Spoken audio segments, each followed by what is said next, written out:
everyone, good afternoon. I'm back. This is Sam Brusas and welcome back to my YouTube channel. Oh my gosh, this is it guys. Pag-uusapan natin ngayon, may eksena si ate. Kung sino to at ano to, yan ang tatalakayin natin ngayon. But before anything else, hello Philippines and hello beautiful people. Mabuhay! Kamusta kayong lahat? Sana lahat po kayo ay okay at safe ngayong araw na ito. At syempre sa lahat naman ng mga bago nating subscribers dyan, hello po sa inyo lahat. Maraming salamat guys sa pag-subscribe ninyo. Syempre dito sa channel ko. At syempre sa lahat naman ng makamamasang dyan na laging sumusuporta dito. Araw-araw, lagi-lagi, maraming salamat guys sa inyong lahat. Syempre, usapang chika tayo ngayon. So ano ba ang mga bagong update ngayon na nangyayari ngayon dito sa mundo ng pageantry? At ano na nga ba ang mga eksena? At ito ang pinaka nakakaloka.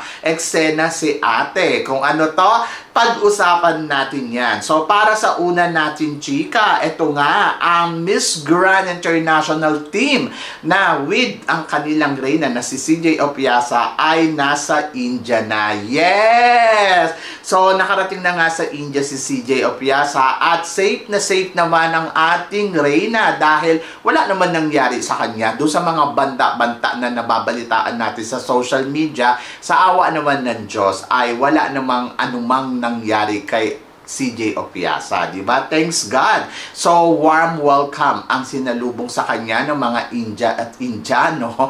So, talaga namang mga, sabi ko nga, mga ano sila, polite. At hindi naman nila gagawin yon sa ating reyna dahil love nila. May gusto pa rin kay CJ Opiasa. At hindi lang yan, syempre, maraming sumalubong sa kanya doon sa airport, di ba? So sabi gano'n, hindi daw nabigyan si CJ ng bonggang welcome daw sa airport ng India. Ano bang ina-expect ninyo? Kailangan ba pagdating niya dyan, kailangan magkagulo yung mga taga-India para kay CJ Opiasa? Of course not. Walang ganun mga Mars. Siyempre, limited lang ang mga taong makakapasok dyan. And then, of course, yung security ang inaano nila dyan kay CJ na kailangan ma-secure nila na safe ang ating reyna, di ba? And then, ayun, masaya naman si CJ dahil sabi niya nga, thanks God at nakarating na at nagpapasalamat siya sa mga taga-India na talagang sumusuporta sa kanya ng bonggang-bongga bilang reyna ng Miss Grand International, di ba? And then doon naman sa mga nagkakalat ng chismis na kumamasam, sabing gano'n, susugurin daw ng pamilya ni Rachel ang Miss Grand India. Parang feeling ko naman, wala namang ganun mga Mars. Hindi naman ganun yung pamilya ni Rachel Gupta. Feeling ko naka-move on naman na si Rachel sa mga nangyari. At yes, may mga personal na alitan silang dalawa ni Mr. Nawat, pero hindi naman niya pinagalaw si Mr. Nawat. Imaginein mo, ang tapang nga ni Mr. Nawat kasi pumunta pa siya na India at super announce pa siya na India, I'm here. Eh kung talagang matindi ang galit nila kay Nawat, di sana ay gumawa na sila ng hakbang na ikakapahamak ni Mr. Nawat. But thanks God, wala naman nangyari. At masaya naman sila doon sa India. At ayun, so tuloy ang Miss Grand India at tuloy ang selebrasyon. At si Mr. Nawat naman ay happy. And nakakatuwa kasi si Mr. Nawat ang sumama kay CJ dito sa India para umattend ng Miss Grand India. O, diba? So, ayun talaga, ganun talaga si Mr. Nawat. Puputak lang, pero at the end of the story, alam mo yun, kukunin niya pa rin yung support ng mga iba't ibang klase ng bansa para sa kanyang Miss Grand International, diba? Maswerte na lang siya, pero sana maiwasan na yung mga ganitong pangyayari para, alam mo yun, dumating yung time na na hindi sila nalalagay sa alanganin kasi sa totoo lang risky ang ginawa ni Mr. Nawat na pagputak-putak and then pagpunta dyan sa Miss Grand India. Risky yan. Diyos ko, nakakatakot, di ba? After mo putak-putak sa social media, pagkatapos bigla ka susugod doon. Lakas ng loob, ha? Pero syempre, nandoon pa rin na dapat mag-ingat. And then, of course, yung security talaga, ayun talagang safe siguro. Kasi syempre,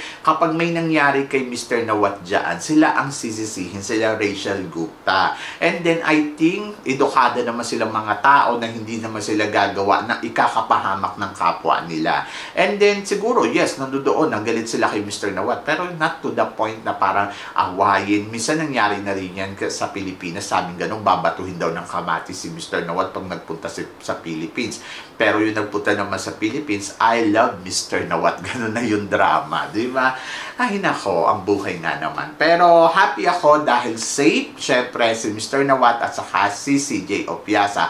Lalo-lalo na si CJ kasi yun talaga yung concern natin, yung safetyness nila. And then, ayun, sa mga nag-aalala kung kamusta na si CJ, ayun, happy-happy naman siya sa India, di ba? And thank you, India, sa warm welcome na welcome ninyo sa aming reyna na si CJ Opiasa. Di ba? Ay, nako, nakakaloka. Pero ayun, tatagal si CJ nga dyan ng 4 na araw at marami pang eksena at magaganap. Kaya abangan natin kung ano pa ang more update syempre sa ating reyna na si CJ Opiasa sa kanyang ganap dito sa India. Oh, walang kamatis. Nadurog na daw yung kamatis, sabi ni Mr. Nawat. So, yan. And then, of course, para sa sumunod natin, chika, reyna na talagang matindi, very powerful, ang Grand Universe na New Era Power Top 2 pageant. Do you agree? So, ang Miss Grand at saka Miss Universe na ang dalawang Top 2 Power pageant. To be honest, ako para sa akin, I think yes, kasi kung titignan mo, ang dami nilang imbitasyon, kaliwaan yung lakad ng mga reyna, si Miss Universe, kung saan-saan talaga siya umiikot sa buong mundo, di ba? So, walang tigil, ang dami niyang pinupuntahan na bansa. And then, ito naman si Miss Grand, kahit nga nagpalit na sila ng reyna, ay talaga naman, grabe pa rin ang ikot ng kanilang reyna. So, imagine ninyo sa India, sa China, sa Myanmar, and then meron pa silang Malaysia, and then more. Parang feeling ko nga, bago matapos yung reigning ni CJ, baka maka-10 o maka-15 country siya na maiikutan. O diba, ang bongga nun. Eh, yung ibang mga reigner, wala namang ginagawa, samantalang si CJ Opiasa, ang dami nang iniikutan. O, so, para sa akin, maswerte. Maswerte si CJ. So, parang feeling ko sa 4 na buwan na reigning niya o 3 buwan, parang makaka-15 pa yan na country. So, abangan natin kasi may August pa, may September pa, o ngayon pa nga lang, July pa lang, nakailan na. O, so, naka-4 na. So, abangan pa natin sa mga susunod na linggo ay baka mayroon pa silang mga announcement na pupuntahan ni CJ Opiasa. Ang akin lang siguro i-enjoy lang ni CJ ng bonggang-bongga, no? Yung kanyang mga eksena at ganap. And then, ganun din si Miss Universe. Si Miss Universe naman, Diyos ko, from the start, ang dami na rin neto na ikutan. Pumunta na ng Japan, pumunta ng Philippines, Thailand, Honduras, at kung saan-saan pa rin bansa. Siguro nakaka-5 na siya. O, nakaka-7 o 10, ganon. Actually, hindi lang 10 kasi may Indonesia. Marami na napuntahan si Universe sa kanyang reigning, ha. So, grabe, lagari talaga. And good luck and congratulations. Diba? And then, para naman sa sumunod natin, chika, Oppo Suchota, isa sa mga pinakamagandang Miss World daw. So, do you agree? Yes, maganda si Suchata, maganda si Oppo. Talagang masasabi ko, very elegant yung beauty na meron siya. Sobrang panalo. Lalo na yung pagpunta niya dito sa Indonesia, yung para umattend ng Miss Indonesia. Ay, talaga namang grabe. Ang beauty na meron si Oppo. Sabi ko nga, ang swerte din ni Oppo, no? Kasi napansin talaga yung ganda niya nang naging Miss World siya. Actually, maganda naman na talaga si Oppo. Kahit yung lumalaban siya sa Miss Universe, very elegant, classy yung beauty niya. But, pagdating naman dito sa Miss World, mas lumabas, mas bumagay sa kanya yung character niya, saka yung pagiging reyna niya sa Miss World. Kaya sabi ko din, in fairness naman kay Oppo, talagang swak na swak siya para sa Miss World. Yes! Di ba? Kaya sabi ko, in fairness ha, mula nung naging Miss World siya, talaga yung attacking Miss World, yung mga damitan niya, yung styling niya, talagang sumaswak sa karakteristik niya. And congratulations, syempre kay Oppo. History siya ng Thailand kasi, first time na naging Miss World ng Thailand si Oppo. Kaya sabi ko din, ay bongga, bongga, bongga. Tapos, ang history nila hindi makakalimutan talaga ng buong mundo, di ba? So, plus yung reyna nila, ang winner at talagang masasabi ko din, panalo si Oppo dito. Pero ito, ang mas winner.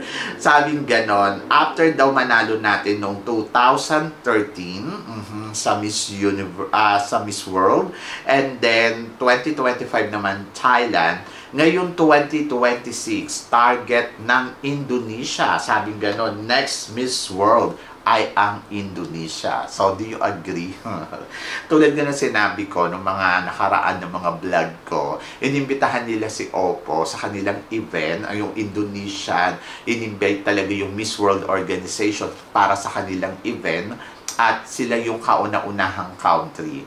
Para siguro sa susunod na taon, alam mo yun, instead na magalit sila, instead na mag-react sila, ay ang pinakita nila, warm welcome. That is a drama. Charot. So yun, at ngayon na sinasabi nila, ito na ang second Miss World. Maganda naman si ate, in fairness, medyo swak naman siya para sa Miss World Beauty. Pero hindi ko lang alam kung mananalo siya. Dahil, syempre, for sure, maraming bansa ang darating para sumali ng Miss World. And then, yung ganda niya matatabunan na. Individual, yes, sobrang ganda niya. Pero kapag napasama na siya sa ibang candidates, doon pa lang sa ganda ni Oppo, yung nagtabi sila, hindi na pumasa yung beauty niya bilang next Miss World. Charot! So, yun. And then, malay naman natin, di ba? So, ang masasabi ko lang dyan, huwag masyadong assuming. Kasi medyo mahirap. Mahirap kapag assume ka ng assume, tapos bukas makalawa, tapos sasabihin cooking show. Diba? So, ganyan din yung mga sinabi ng mga taga-Indo na tagahanga dito sa mundo ng pageantry nang matalo yung pambato nila dahil sabing ganong cooking show. So, ngayon, ang akin, para walang cooking show na nagaganap, take it easy lang mga guys. Huwag masyadong mataranta. Huwag masyadong magmadali. Instead na ganyan ang sinasabi na kami na ang magiging next Miss World, I think ang better nilang gawin ay maghanda. Kasi kahit prototype beauty, hindi siya pumapasa doon sa prototype beauty ng Miss World. Kumbaga parang siguro paghandaan niya na lang yung magiging laban niya para mas malayo pa ang marating niya sa kompetisyon. So, looking forward ako dahil syempre kung ano pa yung ipapakita niya dyan. And then, excited ako sa darating na Miss World dahil gusto kong abangan kung ang sinasabi nila na sila na ang magiging Miss World ay mangyayari. O, diba? So, yun. So, take it easy, Indonesia. Maybe you did it in 2030. Charot. So, yun. Hindi ko alam. But, take it easy lang. At, naniniwala naman ako, isa sa mga queens nila na lalaban ng Miss World in the future or kung sino man ay magiging Miss World. Minsan na silang nakakarating sa dulo ng competition, baka next time, makarating uli sila. Pero hindi pa rin yung panalo. Kasi, hindi natin alam, di ba? Marami kasing magko-compete. And then ngayon, yes, individually, panalo siya dahil maganda naman siya at maganda yung niya bilang pambato ng ng Indonesia. So parang feeling ko kaya niya naman niya.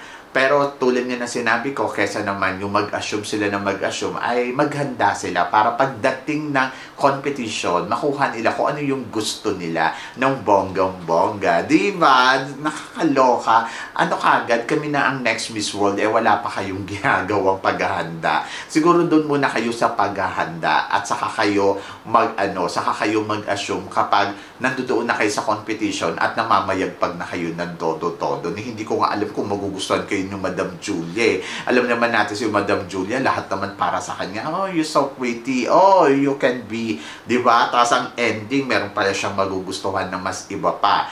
So, yon ganon. Kaya, hinay-hinay lang Indonesia. The best to do is maghanda, mag-prepared, at maging parang Miss World talaga, di ba? Be authentic, sabi nga ni Oppo. Authentic ang ipakita ninyong karakteristik pag lumalaban kayo para hindi kayo nasasayang. Ganon! At saka, kanya-kanyang panahon lang yan. Destiny mo, mananalo ka. Kung hindi mo destiny to, kahit tumambling ka pa, wala talaga. Kaya Indonesia, keep going lang. Diba?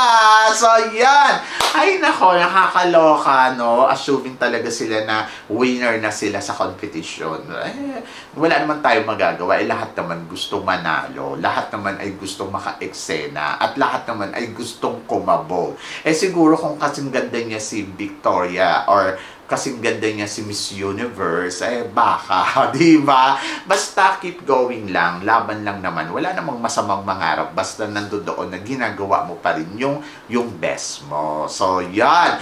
Hay nako, kayo guys, ano guys ang masasabi ninyo dito sa mga pinag-uusapan natin ngayon sa pagdating nila CJ Opiasa dyan sa sa India, and then ano naman ang masasabi ninyo? Syempre na ang best top 2 na daw sa pageant ngayon ay ang Grand and Universe. Agree ba kayo? And then of course, hindi rin natin palalagpasin ang bagong Miss World Indonesia. Sila na daw ang magiging susunod na reyna ng Miss World. So, assuming ba? So, please comment below para at least malaman ko naman kung ano naman ang chika mo dito sa mga pinag-uusapan natin ngayon. So, syempre maraming salamat sa inyong lahat sa suporta at pagmamahal na binibigay ninyo syempre dito sa channel ko.